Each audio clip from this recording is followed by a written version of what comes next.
आज भी ऐसे नकली भगवान बहुत घूम रहे हैं हमारे, और जितने नकली भगवान हैं उनकी स्थिति बड़ी भयानक।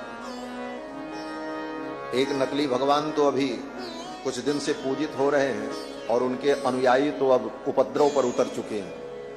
स्वामी नारायण संप्रदाय जिसको लोग कहते हैं, उस घनश्याम पांडे नाम के व्यक्ति को भगवान घोषित कर दिया और पुराणों के वचनों की अवहेलना करके, पुराण के श्लोकों का अपार्थ करके जबरदस्ती उसको भगवान सिद्ध करने का प्रयास किया और उनके अनुयायी स्वामी नारायण को भगवान घोषित किया। और अब तो इतना अनर्थ हो चुका है कि स्वामी नारायण की मूर्ति बनाकर उसके नीचे ब्रह्मा को, विष्णु को, शंकर को हाथ जोड़े दिखाया जाता है कि स्वामी नारायण ही परब्रह्म है, ये ब्रह्मा शंकर सब उनके दास हैं। ये भयानक स्थिति। और अगर इसका विरोध समाज में नहीं हुआ तो ये सनातन धर्म के लिए बहुत बड़ा खतरा है, सनातन धर्म के लिए बहुत बड़ा अभिशाप बन जाएगा। तो ऐसे नकली भगवान पैदा किए जा रहे हैं इस देश में। स्वामी नारायण जैसे व्यक्ति को भगवान बना दिया उनके अनुयायी।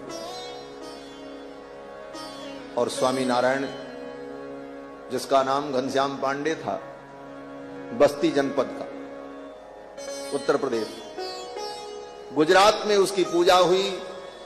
और वैसे भी गुजरात में पाखंडियों की अधिक पूजा हो जाती है। भक्तमाल में तो नाभादास जी ने लिखा है कि महास्मारत लोग भक्ति लवलेश न जाने, माला मुद्रा देखता सुखी निंदा ठान। वो घनश्याम पांडे, बाद में उन्हीं का नाम सहजानंद और उन्हीं को स्वामी नारायण घोषित। कोई ग्रंथ भी नहीं लिखा उस व्यक्ति ने। एक शिक्षापत्री नाम का ग्रंथ उनके नाम पर लोग प्रचारित करते हैं, लेकिन वह भी सतानंद नाम के एक ब्राह्मण के द्वारा लिखाया हुआ 256 श्लोकों का अनुष्टुप छंद का ग्रंथ। और उसी शिक्षापत्री के नाम पर अनर्थ का विस्तार करके अपने आप को भगवान घोषित कर, धन के बल पर। लेकिन धन से कोई भगवान नहीं हो जाता। किसी के लाखों अनुयायी हो जाए इसलिए वो भगवान नहीं हो सकता।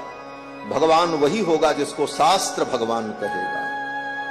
भगवान की परिभाषा है, भगवान किसे कहते हैं? ऐश्वर्यस्य समग्रस्य धर्मस्य सशस्त्रियः ज्ञान वैराग्योश्चैव शरणाम भगैति। ज्ञान शक्ति बल ऐश्वर्य वीर्य तेज से जो संपन्न हो अशेष रूप से उसको भगवान कहते हैं। और अब तो उनके अनुयायियों ने अन्य संप्रदायों की भी आलोचना प्रारंभ कर दी। अभी अभी कल मुझे सूचना मिली कि हमारे सनातन धर्म में जो अनेक पंथ हैं, उन पंथों में एक गोरख पंथ भी है, जिस पंथ के योगी श्री योगी आदित्यनाथ जी हैं, जो हमारे उत्तर प्रदेश के माननीय मुख्यमंत्री हैं। उनके उस पंथ पर भी उसने आलोचना की और टिप्पणियां की। और भी जितने सनातनी परंपरा के संप्रदाय हैं, उन संप्रदायों पर भी आलोचना और टिप्पणी की। और ये सिद्ध करने का प्रयास करते हैं कि हमारा ही मत सर्वश्रेष्ठ है और हमारे स्वामी नारायण ही सबसे बड़े भगवान हैं। ये ब्रह्मा शंकर हनुमान सब उनके चरणों में बैठते। तो बंधुओं, आज के समय में ऐसे पाखंडियों से हमें सावधान होने की आवश्यकता है। समय रहते अगर हिंदू समाज ऐसे पाखंडियों से सावधान नहीं हुआ तो सनातन धर्म के ऊपर बहुत बड़ा खतरा होगा। गोस्वामी तुलसीदास जी ने पहले ही लिखा है, दंभिन निज मति कल्प कर प्रकट किए बहु पंथ। दंभी लोग कल्पना करके ऐसे अनेक मत और पंथ प्रकट करेंगे जिसके द्वारा सनातन धर्म दूषित होगा। तो ऐसे दंभियों से, स्वामी नारायण के इन पाखंडियों से व्यक्ति को दूर रहने की आवश्यकता है। मैं बहुत सत्य कह रहा हूं और बहुत कटु सत्य कह रहा हूं। और इससे भी ज्यादा जानना हो तो आप एक पुस्तक पढ़ लेना, परमार्थ प्रकाश।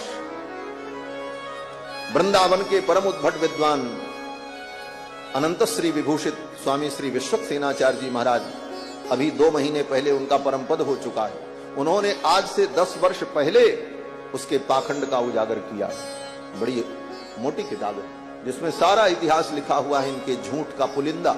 वो पुलिंदा उसमें आप सबको मिल जाएगा।